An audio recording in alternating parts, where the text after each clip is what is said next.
pangalan po ng Sabbath School Department ng Central Luzon Conference, malugod ko po kayong tinatanggap at binabati ang lahat ng sumusubaybay sa Sabbath School Lessons Preview sa DVD.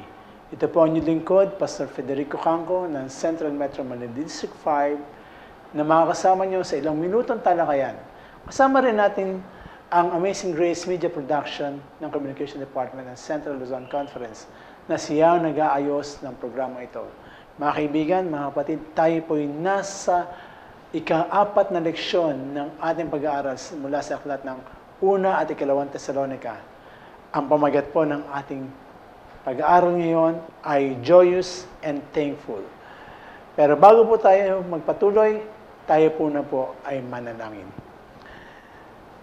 Dakilang Ama, sa oras na ito, dalangin namin ang iyong liwanag na nagmumula sa iyong kasulatan ang mapasa amin upang kami ay lubos na makinabang sa aming gagawing pag-aaral sa oras na ito. Sa ngalan ni Jesus, itong aming hiling. Amen. Mga kapatid, sa ating pong pag-aaral na gagawin ngayon ay ating makikita kung ano ang mga kadahilanan kung bakit si Pablo ay naging masaya at mapagpasalamat dahil sa kanyang nabalitaan tungkol sa mga taga-Tesalonica. Sabi po sa ating susing talata na mababasa sa 1 Tesalonica, Kapitulo 1, talatang 2 at 3. Sabi, nagpasalamat kaming lahagi sa Diyos dahil sa inyong lahat na aming binabanggit kayo sa aming mga panalangin, na aming inaalalang walang patid sa harapan ng ating Diyos at Ama, ang inyong mga gawa sa pananampalataya at pagpapagal, sa pag-ibig at pagtitiis sa pag-asa ng ating Panginoong Jesus. Mga kaibigan, si Pablo ay sumulat sa mga taga-Tesalonica at nakarating sa kanya ang pabalita at ang kaalaman na ang mga taga-Tesalonica ay nagpatuloy sa kanilang pananampalataya. Sabi sa ating pag-aaral ay binigyan din ni Pablo ang mga bagay na kanyang pinagpapasalamat sa kanyang unang topiko ng ating pag-aaral ngayon ay a prayer of thanks. Dito mga kaibigan, nakita natin ang ilang mga bagay na binigyang pansin ng ating leksyon. Nung unang panahon po, ang mga Grego, pag sila gumawa ng mga sulat, hindi nawawala sa kanila ang pagbati, ang pagbanggit ng biyaya o grace. Pagdating naman po sa mga Hebreo, ang kanila pong pagbati ay hindi nawawala ng salitang peace. At dito makikita natin mga kaibigan, mga kapatid, ang pinagsanib ni Pablo ang kaisipan at ang karakter ng Griego at ng mga Hudyo. At dito binanggit niya sang-ayon sa ating pag-aaral ang biyaya at kapayapaan. Sabi sa 1 Tesalonica, Kapitulo 1, talatang 1, si Pablo at si Silvano at si Timoteo sa iglesia ng mga taga-Tesalonica sa Diyos Ama at sa Panginoong Hesukristo, sumainyo nawa ang biyaya at kapayapaan. Opo mga kaibigan, pag tayo na sa ating Panginoon, hindi lamang biyaya ang ating matatanggap, kundi maging ang kapayapaan. At makikita natin mga kaibigan, mga kapatid, na dito sa ating pag-aaral ay binanggit ni Pablo ang kanyang pasasalamat dahil ang mga taga-Tesalonica ay nagpatuloy at nagsipaglago sa pananampalataya sa ating Panginoon. Mapapansin natin sa ika-4 na talat ng ating pinag-aaralan leksyon. Yamang aming nalalaman, mga kapatid, na minamahal ng Diyos ang pagkahirang sa inyo. Pagkahirang o pagpili. Merong isang kaisipan, mga kaibigan, ang pumapasok dito. Meron ba ditong predestination? O yung tinatawag na itong taong ito ay pinili at kahit anong mangyari, yun ang mangyayari sa kanya. Kung siya'y pinili ng Diyos na maliligtas, ano man ang gawin niya, ligtas siya. Kung siya'y pinili ng Diyos na hindi maliligtas, kahit anong pagpapakabanal ang gawin niya, siya'y hindi maliligtas. Yung ba ang tinuturo ni Pablo dito? Mga kaibigan, mga kapatid, wala po kailanman sa isipan ni Pablo ang turo ng predestination. Pero ano yung sinasabi ditong kayo ay pinili? Binanggit sa ating talatang binasa, sila ay hinirang o pinili ng ating Panginoon. Opo, si Pablo ay nagpasalamat sa mga taga-Thessalonica dahil sila ay pinili ng Panginoon. At yung pagpiling iyon sa kanila ng Panginoon ay kanila rin naman tinanggap. Ganito iyon, mga kaibigan, mga kapatid. Ang bawat isa sa atin ay pinili ng ating Panginoon. At yung pagpiling iyon ng ating Panginoon ay nangangahulugan para sa lahat sa atin. Sabi po sa 1 Timoteo, Kapitulo 2, talatang 4, na siyang may ibig na ang lahat ng tao ay mga ligtas at mga kaalam ng katotohanan. So kaibigan, kapatid, hindi kailanman namimili ang Panginoon. Tanging ito lang o tanging yung lamang ang maliligtas. Bagkus lahat sila. Ngayon, kailangan lamang na ang bawat isa sa atin ay tumugon sa pagkakapiling iyon. Hindi kailanman inaalis ng Panginoon sa atin ang ating pagpapasya para sa Kanya. Katulad lamang yan ng isang dalaga na pinili ng isang binata na maging kasintahan. Hindi ko mo pinili ng binata ang dalagang ito na maging kanyang kasintahan, ay automatic na siya na magkasintahan na. Kailangan magdesisyon ang dalaga na siya'y tatanggap sa panawagan o sa imbitasyon ng binata na sila maging magkasintahan. Kung hindi niya gagawin yon, hindi sila magiging magkasintahan. Ganun din naman sa ating mga kaibigan. Kayo at ako ay pinili ng Diyos upang magkaroon ng kaligtasan. Lahat ng tao ay gusto niya maligtas. Ngunit kung tayo po hindi tutugon ng positibo sa panawagan ito ng ating Panginoon, hindi natin mararanasan ang kaligtasang inaalay sa atin ng ating Panginoon. Sinasabi po mga kaibigan dito sa Kapitulo 1, talatang 5 ng 1 Thessalonica, kung paano ang aming ebanghelyo ay hindi dumating sa inyo sa salita lamang, kundi sa kapangyarihan din naman ng Espiritu Santo at sa lubos na katiwasayan na gaya ng inyong nalalaman kung anong pagkatao namin ang aming ipinakita sa inyo dahil sa inyo. Isang napakasarap na experience o karanasan sa isang mangangaral ang makita niya na yung kanyang ipinangaral ay tinanggap ng kanyang tagapakinig. Hindi lamang sa mental na kapasidad, kundi ito ay kanilang ipinamuhay. Mga kaibigan, ang mga taga-Thessalonica ay nagkaroon ng lubos na pagbabago sa kanilang buhay. Hindi lamang sa oo, naniniwala kami sa sinasabi ni Pablo, kundi talagang ipinakita nila ito sa kanilang buhay. Sabi nga po sa ating leksyon, ang kanilang pagtanggap ay hindi lamang sa kanilang pag-iisip o sa doktrina o sa pagtuturo, kundi sa araw-araw nilang buhay, nakikita sa kanila ang kapangyarihan ng Diyos.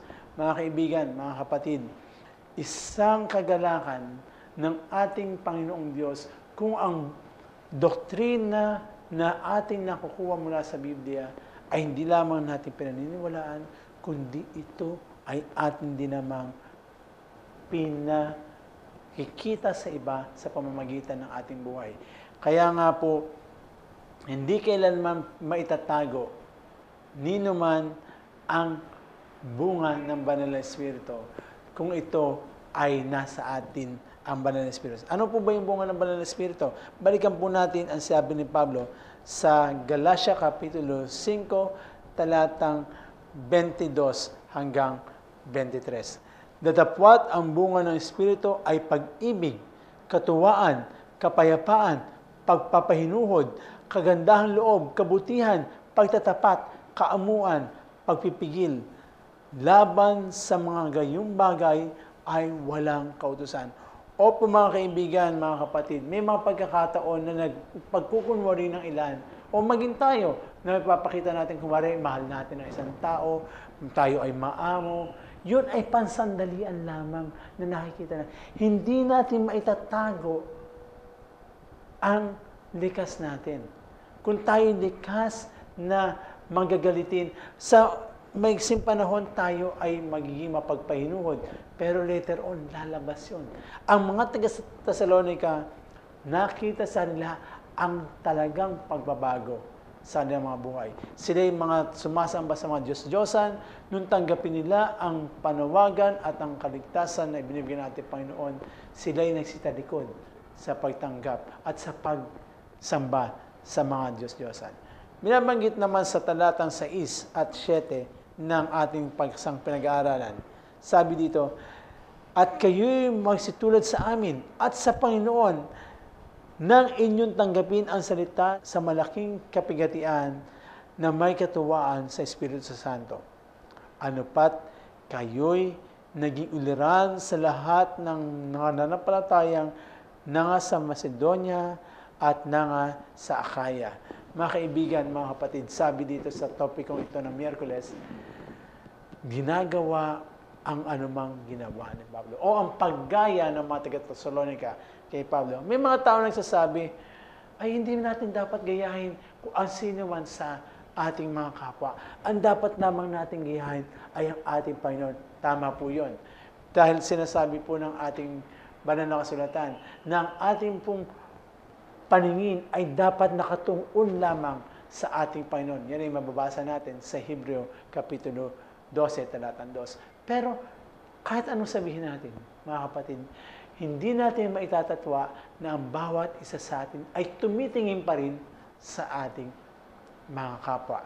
At tayo bilang mga leader at bilang mga Kristiyano, tayo ay tinitingnan naman ng mga tao nasa paligid natin. Kung ating maalala na sinasabi sa atin na tayo ang liwanag ng sanlibutan. At tayo pinagmamasdan ng ating mga nasa paligid kung ano ba ang ating kabuhayan. Mga kaibigan, ang mga taga-Thessalonica ay tumingin kay Pablo.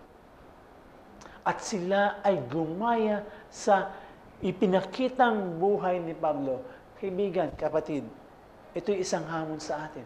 Ito'y isang hamon sa akin. Ito'y isang hamon sa iyo. Pag tumingin ba ang ating mga kaibigan, ang ating mga mag-anak, ang ating mga kapitbahay sa atin, ano nakikita? Karapat dapat ba tayong gayahin? Sabi sa ating talata na ating binasa, sila ay nagsigaya sa ating mga kapatid si Pablo at kila Silvano. Pero sila naman ay gumagaya sa Panginoon. So, safe ang mga taga-Thessalonica, so to speak. Dahil ang ginagaya nila ay gumagaya sa Panginoon. So parang sinasabi na rin na minomodelo lamang ng ating kapatid si Pablo ang ating Panginoon at para lang niyang isang networking. Ginagaya ni Pablo ang ating Panginoong Jesucristo at ginagaya ng taga-Thessalonica ang ugali ni Pablo at kung kaya ang parang ginagaya na rin nila ay ang ating Panginoon. Kaibigan, kapatid, sino ang ginagaya mo?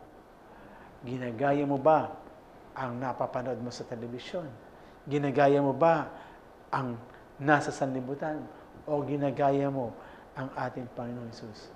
Kung ang ating Panginoon Jesus ang iyong ginagaya, mayroong kaligtasan, may sasabi natin safe na tayo ay gawing modelo ng ating mga kaibigan o ng ating mga kapatid.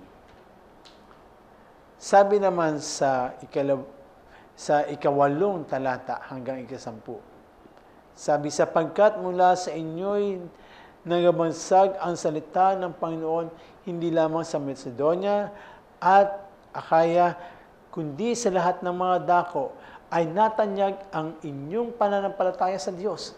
Ano pat kami ay wala nang kailangang masabi pa ng anuman, sapagkat sila rin ang nangagbalita tungkol sa amin kung paanong pasok kami sa inyo at kung paano nagbalik kayo sa Diyos mula sa Diyos-Diyosan upang maglingkod sa Diyos na buhay at tunay at upang hintayin ang kaniyang anak na mula sa langit na kanyang ibinangon sa mga patay. Si Jesus nga na nga nagligtas sa atin mula sa galit na darating. Opo mga kaibigan, mga kapatid, ang mga taga-Tesalonica ay naging isang saksing buhay. Isang naging modelo ng isang tunay na mananampalataya ng ating Panginoon. Tinalikuran nila ang kanilang dating sinasampang mga Diyos-Diyosan. Tinalikuran nila ang dati nilang mga pag-uugali. Sila ay nagkaroon ng tunay na pagtalikod o tunay na paradigm shift na tinatawag. Binago nila ang kanilang buhay. Sila ay naging tagasunod ng ating Panginoon. Sila ay nag-anticipate sa pagbabalik ng ating Panginoon. At kung ating pong iisipin, sabi ng ating leksyon, yung tinuro ni Pablo sa kanila ay isang kabaliwan.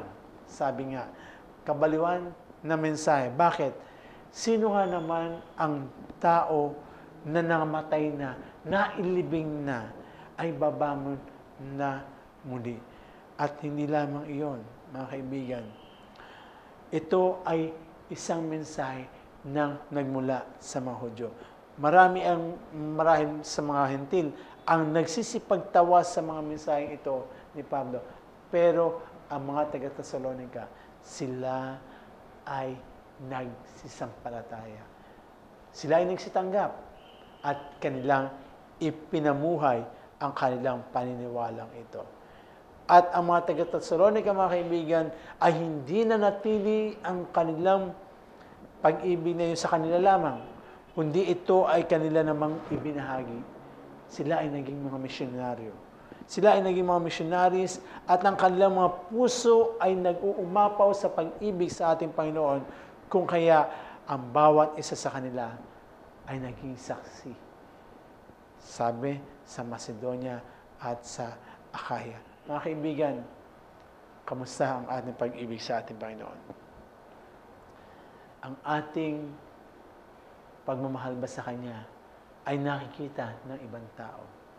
Kung ating pagbabalikan ang leksyon na ating pinag-aralan, mga kaibigan, ang ating kapatid na si Pablo na nangaral sa Tesalonica, kasama ng Timoteo, kasama ni Silvano o ni Silas, nabalitaan ni Pablo, makalipas ang ilang panahon, na ang mga taga-Tesalonica ay lumago sa pananampalataya. Kamusta tayo?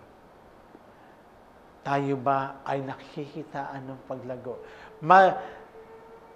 Babalitaan ba nung ating mga nagsipagpagal sa atin na yung aking inaralan dati ay lumago sa pananampalataya? Siya ba'y magpapasalamat sa Panginoon? Panginoon, salamat yung aking inaralan ay naging tapat sa iyo. Ang karanasan ba ng taga-Tesalonica ay karanasan ninyo? Mga kaibigan, ang hamon sa atin, gayahin natin ang mga taga-Tesalonica. Sila ay lumago sa pananampalataya. Sila ay nagsakabuhayan ng kanilang tinanggap na pananampalataya sa ating Panginoon. At naging dahilan upang si Pablo ay magpasalamat at maging masaya. Pagpalain po tayong lahat ng ating Panginoon at tayo po'y muling manalangin. Dakilang Diyos, salamat sa iyong kabutihan, sa iyong pagpapaalala sa amin ng mga karanasan ng mga taga-Tesalonica. At ito sana ay maging karanasan din namin na maging isang tunay na iyong mga lingkod na hindi nagpapabaya sa pananampalataya. Salamat po ng marami sa iyong pagdinig sa aming dalangin sa pangalan ni Jesus. Amen. Maraming salamat po. Pagpalain po tayo ng ating Panginoon.